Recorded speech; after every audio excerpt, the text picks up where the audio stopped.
បាទសូមគោរពជំរាបសួរលោកគ្រូឧទ្ទេសថ្ងៃនេះខ្ញុំបាទសូមមកបកស្រាយលើមេរៀនការវិតម្លៃផលបត្តិអញ្ចឹងនៅក្នុងមេរៀននេះយើងអាចកំណត់វត្ថុបំណងបានកំណត់ពីនិយមន័យនៃការវិតម្លៃផលបត្តិតាមក្រដាស់ផលបត្តិ Digital ផលបត្តិគុណតម្លៃគុណវិបត្តិអត្ថប្រយោជន៍នៃការប្រើប្រាស់ផលបត្តិក្នុងការបង្រៀនរៀបរាប់ពីចរិតលក្ខណៈដែលមានប្រសិទ្ធភាពជំហានក្នុងការអនុវត្តនិងសារៈប្រយោជន៍នៃផលបត្តិ Digital កំណត់ពីវេទិកាដែលអាចផ្ទុកផលបត្តិ Digital សម្រាប់ប្រើប្រាស់នៅក្នុងការបង្រៀនតាមមុខវិជ្ជានីមួយៗទម្លាប់ប្រើប្រាស់ផលបត្តិដើម្បីតាមដានការរីកចម្រើនរបស់សិស្សចឹងនៅក្នុងមាតិកានៃមេរៀននេះដែរគឺមាន6ចំណុចធំទី1គឺការវិតម្លៃផលបត្តិទី2គឺចរិតលក្ខណៈផលបត្តិទី3គឺគុណសម្បត្តិនិងគុណវិបត្តិនៃការប្រើប្រាស់ផលបត្តិទី4ប្រភេទនៃផលបត្តិទី5ការរៀបចំនិងការអនុវត្តវិតម្លៃផលបត្តិទី6គឺសង្ខេបចំណុចទី1ផលបត្តិតើផលបត្តិមានន័យដូចម្តេចចំពោះការសិក្សាអញ្ចឹងផលបត្តិមានន័យថាគឺជាដំណើរការនៃការប្រមូលនិងការវិតម្លៃតាមដំណាក់កាលបញ្ចប់ដើម្បីជាឯកសារនៃវឌ្ឍនភាពឆ្ពោះទៅរកសម្រាប់គោលដៅនៃការសិក្សាការប្រមូលផលបត្តិជាស្នាដៃជាការងារជាភស្តុតាងនៃការរីកចម្រើនជាដើមហើយប្រាប់ពីការរីកចម្រើននៅក្នុងការសិក្សារបស់សិស្សផលបត្តិការវិតម្លៃផលបត្តិនេះគឺជាការប្រមូលផ្ដុំការងាររបស់សិស្សតាមរយៈរ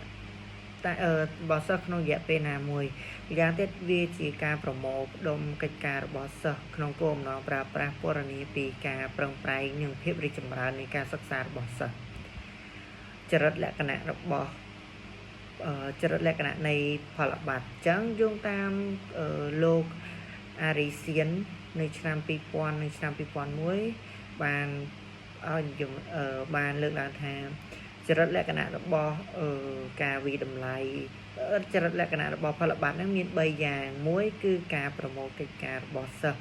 ត្រូវមានគោលបំណងច្បាស់លាស់2ត្រូវចូលរួមយ៉ាងសកម្មក្នុងដំណើរការនៃការជ្រើសរើសកិច្ចការដែលត្រូវដាក់បញ្ចូលហើយចំណុចទី3គឺសិស្សត្រូវចូលរួមយ៉ាងសកម្មក្នុងការឆ្លុះបញ្ចាំងខ្លួនឯងហើយមួយទៀតនៅក្នុងគោលបំណងនៃចរិតលក្ខណៈនោះមានគោលបំណងច្បាស់លាស់ដូចជាមួយបន្ស៊ីជាមួយវត្ថុបំណងស្តង់ដារនិងបំណិនសតវត្សទី21មានន័យថាតើមេរៀនហ្នឹងវាស៊ីជាមួយនឹងវត្ថុបំណងស៊ីជាមួយនឹងស្តង់ដារហើយត្រូវជាមួយនឹងបំណិនសតវត្សទី21ដែរឬទេពេលគឺផលិតការងារមានការប្រមូលផ្ដុំរៀបចំបានល្អមានលក្ខណៈជាប្រព័ន្ធមានន័យថាការងារស្ថិតក្រោមការគ្រប់គ្រងដែលមានលក្ខណៈជាប្រព័ន្ធចំណែកចរិតលក្ខណៈទី3គឺសិស្សមានការចូលរួមសម្រាប់ការលើកទឹកចិត្តយ៉ាងកម្រិតខ្ពស់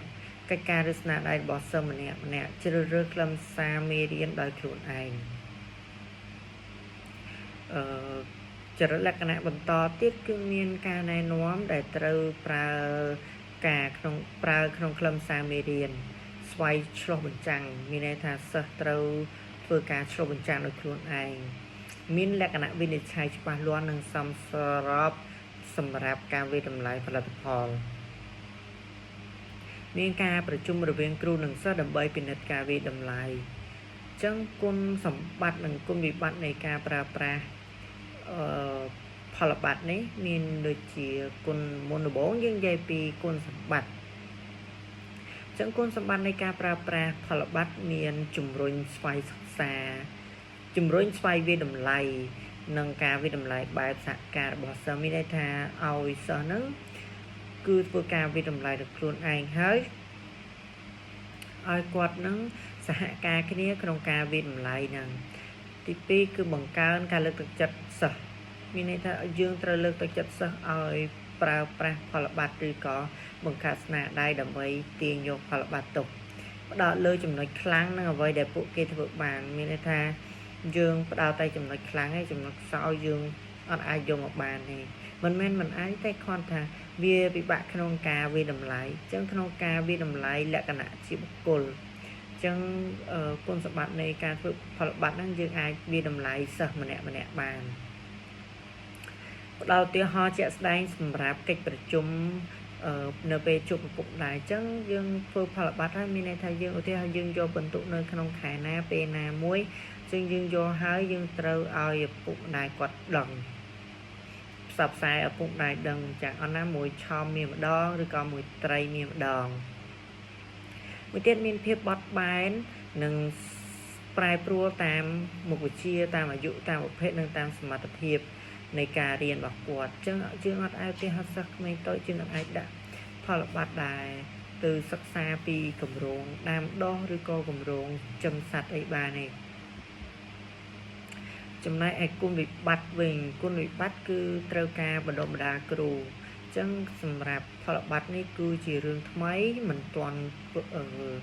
ដំណើរការទូលំទូលាយនៅឡើយទេអញ្ចឹងផលបត្តិហ្នឹងគឺយើងដំណើរការទៅវាមិនទាន់ជាទូលំទូលាយអញ្ចឹងយើងត្រូវការបណ្ដុះបណ្ដាលគ្រូបន្ថែមពិបាកក្នុងការដាក់បន្ទុកនាំឲ្យភាពជឿជាក់ទៀតហើយមួយទៀតចំណាយពេលវេលាច្រើនក្នុងការបង្កើតលក្ខណៈវិនិច្ឆ័យដាក់បន្ទុកនិងជួបសិស្សអាចជ្រើសរើសព័ត៌មានដើម្បីបញ្ចូលក្នុងផលបត្តិមិនបានល្អយើងអត់ដឹងថាព័ត៌មានមួយណាដែលយើងត្រូវបញ្ចូលក្នុងផលបត្តិទេអញ្ចឹងចំណុចនេះសិស្សអត់អាចជ្រើសរើសព័ត៌មានដាក់បញ្ចូលព័ត៌មានណាល្អព័ត៌មានណាមិនល្អគំរូនៃផលិតផលសិស្សអាចនាំទៅរកភាពខ្សោយនៃការធ្វើទូទៅកម្មឪពុកម្ដាយអាចនឹងពិបាកយល់ពីផលបត្តិ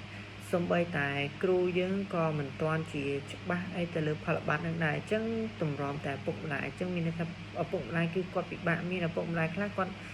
អត់យល់ថាអីជាផលបត្តិអីជា digital ផង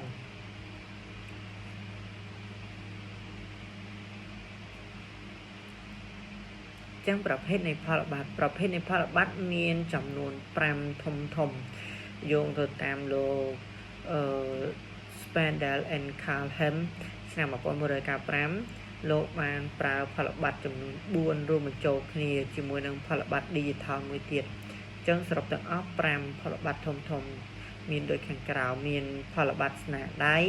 ផលបត្តិសមត្ថភាពផលបត្តិគម្រោងផលបត្តិប្រាប់ពីភាពរីកចម្រើន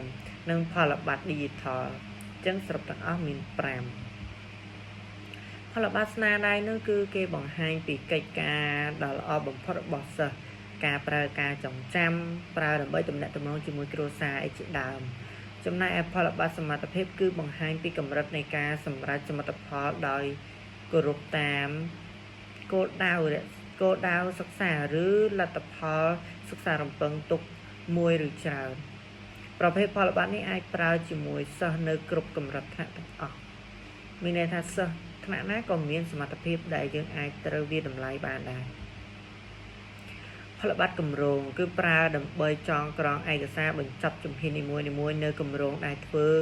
ឡើងក្នុងរយៈពេលមួយធាតុដែលអាចបញ្ចូលនៅភស្តុតាងនិងការចូលរួមដំណាក់កាលនីមួយៗនៅក្នុងការងាររបស់គម្រោងចំណែកឯផលបត្តិប្រាប់ពីការរីកចម្រើនវិញគឺបង្ហាញពីវឌ្ឍនភាពឆ្ពោះទៅរកការសិក្សាមុខវិជ្ជាមួយកាន់តែប្រសើរឡើងប្រមូលគំរូនៃការងារក្នុងពេលនីមួយៗដើម្បីបង្ហាញពីភាពរីកចម្រើននៃចំណេះដឹងនិងជំនាញរក្សាទុកនៅគំរូនៃសំណេរពីដើមឆ្នាំ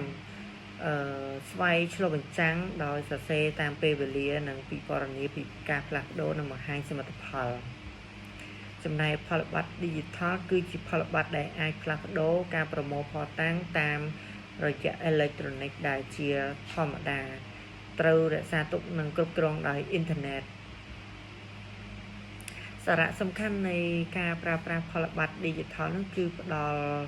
នៅការរក្សាទុកព័ត៌មានប្រកបដោយប្រសិទ្ធភាពនិងសុវត្ថិភាពសិស្សអាចបន្ថែមឧទាហរណ៍ឆ្លុះបញ្ចាំងនិងទាញសន្និដ្ឋានលើកកម្ពស់ការចូលរួមយ៉ាងសកម្មក្នុងការរៀនសូត្រសង្កត់ធ្ងន់លើបុគ្គលការច្នៃប្រឌិតសម្លេងសិស្សផ្ទាល់ ងាយស្រួលក្នុងអាចផ្លាស់ប្ដូរទីតាំងបានចំណែកការ5ការរៀបចំនិងការអនុវត្តគឺយើងមានជំហានតូចៗជាច្រើនដូចជាទី1យើងត្រូវកំណត់គោលបំណង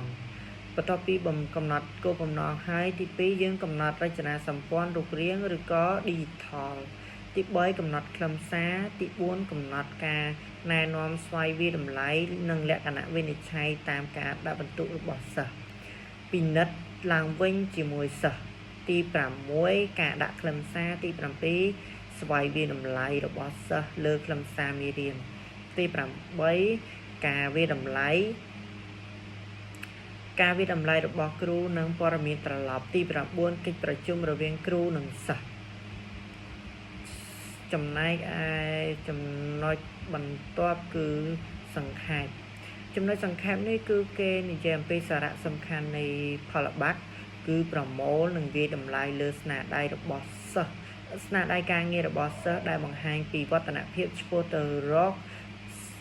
ទៅសម្រេចលទ្ធផលសិក្សារំពឹងទុកនឹងការសម្រេចនៅស្តង់ដារនៃការសិក្សាអញ្ចឹងផលប័ត្រនេះគឺគេផ្ដោតសំខាន់ទៅលើការងារស្នាដៃរបស់សិស្សដែលយើងសម្រេចទៅនឹងការរំពឹងទុកក្នុងការសិក្សារបស់សិស្សអញ្ចឹងការសង្ខេបមេរៀនផលប័ត្ររបស់ខ្ញុំសូមអរគុណត្រឹមនេះសូមអរគុណ